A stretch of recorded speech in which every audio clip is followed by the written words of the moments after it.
जय हिंद दोस्तों, मैं हूं हसन मेहंदी खान। आप देख रहे हैं हर्पल इंडिया। दोस्तों, आज हम आपके सामने एक ऐसे मसले को, एक मुद्दे को लेकर के आए हुए हैं जिसका उस झगड़े से कोई लेना देना नहीं है। मतलब कि हम दो भाई आपस में लड़ रहे हैं और उसमें हम तीसरे को ज़बरदस्ती इंक्लूड कर दें तो ये उसमें ज़बरदस्ती एक एलिगेशन और तमाम तरीके की कह सकते हैं कि पुरानी रंजिश को लेकर के ये सब उसमें जो है निकाला जा रहा है। तो हमारे साथ हैं प्रधान भैया चांदपुर के, और इनसे हम जानेंगे क्या मसला है। जो झगड़ा हुआ है, जो FIR हुआ है, तो उसमें इनका नाम आ गया है, क्या ये उस वक्त वहाँ पे थे या नहीं थे, क्या मामला है पूरा, आइए जानते हैं और इनसे आपको रूबरू कराते हैं। सबसे पहले प्रधान जी, आपका क्या नाम है? अमर बहादुर यादव। अमर बहादुर यादव, आप किस ग्राम सभा के प्रधान हैं? चांदपुर सैदोपट्टी।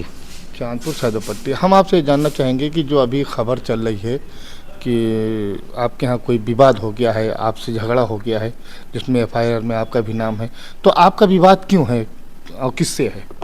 हमारा विवाद किसी से नहीं है, हमारा उस झगड़े से कोई लेना देना नहीं है। हमारे परिवार के दोनों लोग हैं, दोनों लोग आपस में ज़मीनी विवाद में लड़े हैं और हमको नाजायज़ फंसाया जा रहा है। नहीं तो वो आपस में लड़े हैं तो आपको बीच में क्यों इन्वॉल्व कर दिए, क्यों आपको ला दिए बीच में? अब पता नहीं क्यों ला दिए, वही चुनावी रंजिश को दिखा रहे हैं, जबकि चुनावी रंजिश में हमारा उनका कोई नहीं, वो चुनाव भी नहीं लड़ते हैं हमारे खिलाफ। दूसरा कोई लड़ता है जिन्होंने हमारे खिलाफ जांच लगवाई थी, जांच हुई है, जांच में हम दोषी पाए जाएंगे तो नियमानुसार हमारे ऊपर कार्रवाई होगी। अच्छा, एक चीज़ हमारा जानना चाहेंगे आपसे कि जैसे मैंने सुना है, कुछ खबरें भी चल रही हैं सूत्रों के हवाले से कि आपने अपने ग्राम सभा में 28 लाख का जो है हेरा फेरी किया है, ये कहाँ तक बात सही है? ऐसा कुछ नहीं है। नरेगा में काम कराए हैं, नरेगा काम हुआ है, उसकी हमारे पास फाइल है, कागज़ है, सब प्रूफ है हमारे पास। अब हमको ज़बरदस्ती फंसाएं तो अलग की बात है। अच्छा। हाँ। नहीं, आपका देखिए, आप हैं प्रधान जी। जिससे झगड़ा हुआ है आपस में, जो आपके घर खानदान के हैं, उनका आपसी झगड़ा हुआ, वो बीच में आपको इन्वॉल्व करके तो आपके ऊपर ये जांच का क्यों ये कर दिए? जांच हमारे यहाँ पप्पू सिंह हमारे खिलाफ लगवाए हैं, राजेश सिंह पप्पू, और ग्राम सभा के 2-3 लोग और थे जो उनके पीछे टहल रहे थे, केवल नाम किसी का नहीं है। उसको अपने आप में वो माने तो अलग की बात है। अच्छा। हाँ, बाकी उस झगड़े से उससे कोई मतलब नहीं है। अच्छा, ऐसा तो नहीं जैसे कि आप प्रधानी करीब आ रही है जी, तो ऐसा तो नहीं कि आपकी प्रधानी को डैमेज करने के लिए आपको इस बार ना खड़े होइए या ना जीतने के लिए ये पूरी एक सोची समझी साजिश हो? प्रधानी ग्राम सभा वाले जिताते हैं, ग्राम सभा के लोग हमको चाहते हैं, इसलिए हमको दोबारा प्रधान बनाए हैं और भारी बहुमत से जिताए हैं। बाकी लड़ना रही बात, लड़ने की सीट आएगी तो लड़ेंगे और ऊपर वाले चाहेंगे चुनाव भी जीतेंगे।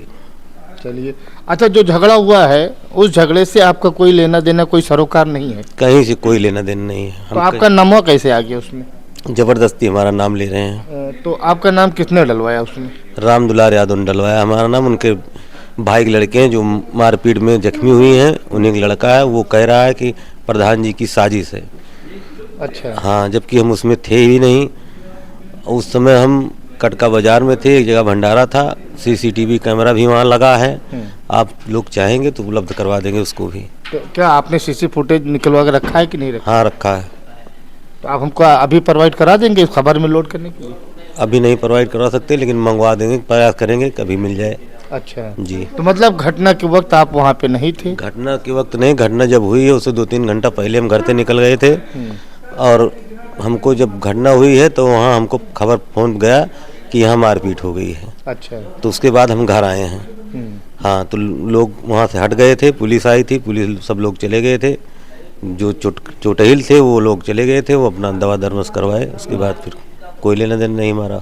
अच्छा। और जो दूसरा एलिगेशन लगा है कि 28 लाख का घोटाला, तो आपने क्या वाकई प्रधान है, घोटाला कहन होगा भैया? ऐसा कुछ नहीं है। अगर हम घोटाले में दोषी पाए जाते हैं तो हमारे ऊपर कार्रवाई हो, हमको कोई दिक्कत नहीं है। हम घोटाला नहीं किए हैं, हमारे पास सब पेपर हैं, फाइल है, जितना काम करवाए हैं सबकी फ़ोटो है। काम करते वक्त लेबर लगाए हैं, सब काम करवाए हैं। बारिश की वजह से थोड़ा मिट्टी उट्टी बह गई थी, इसी वजह से हमको फंसाया जा रहा है। बाकी अभी घोटाला सिद्ध नहीं हुआ है। अभी हमारे ऊपर जांच लगी थी, जवाब मांगे हैं कि ऐसा क्यों हुआ। अभी हम जवाब देंगे और चाहेंगे तो कोई कार्रवाई नहीं होगी। दोस्तों हम आपको पूरा मामला बताते हैं। मामला ये है कि इन्हीं के घर खानदान के इन्हीं के चचेरे भाई हैं। दो लोग आपस में लड़ते हैं और लड़ने के बाद एक लोग जो है इनको बीच में इंक्लूड कर देते हैं, जिसमें इनके ऊपर मुकदमा दर्ज होता है। इनके साथ साथ वो भी जो लड़े थे उनके साथ में इनका भी दर्ज हो जाता है, जिसमें धारा एक मुझे धारा याद आ रही 307 लगा हुआ है इनके ऊपर। तो ये इनके ऊपर मुकदमा लग चुका है, जबकि ये उस घटना पे वहाँ पे थे भी नहीं। घटना से पहले जा चुके थे, 2-3 घंटे पहले ये जा चुके थे दूसरी जगह पे, और उसके बाद जब इनको पता चला घटना हुई तब ये बाद में आए। लेकिन किसी हम कह सकते हैं कि एक साजिश के तहत इनको जो है उसमें फंसाया जा रहा है। चूँकि ये प्रधान है, प्रधान के काफ़ी लोग दुश्मन होते हैं। चूँकि अब प्रधानी भी करीब है, अनकरीब है वो आने वाली प्रधानी, तो जैसे जैसे प्रधानी करीब आती जाएगी कहीं न कहीं से घर खानदान वाले या और कह सकते हैं गांव वाले भी इनसे किसी भी तरीके से अपनी जो है पुरानी रंजिश कह सकते हैं, प्रधानी वाली रंजिश कह सकते हैं, वो निकाल सकते हैं। इनके खिलाफ जांच लगवा सकते हैं, बहुत सारी चीज़ें। जैसा इनके ऊपर गबन का लगा है आरोप कि 28 लाख का इन्होंने प्रधानी में गबन किया है। लेकिन अब ये जांच का विषय है, क्योंकि जब जांच होगी तो पता चलेगा कि इन्होंने 28 लाख का गबन किया है कि नहीं किया है। अगर किया होगा तो कानून के तहत इनको सज़ा मिलेगी, अगर नहीं किया होगा तो इनकी बल्ले बल्ले रहेगी, मिठाई बांटेंगे। तो अब ये तो देखने की बात है कि जब चेकिंग होगी, जांच होगी, जांच होने के बाद क्या आता है। बाकी जो इनके घर में, इनके परिवार में झगड़ा हुआ है उसमें इनको ज़बरदस्ती इनके नाम से इंक्लूड कर दिया गया है। बाकी इनका उस झगड़े से कोई वास्ता सरोकार नहीं है। आप देख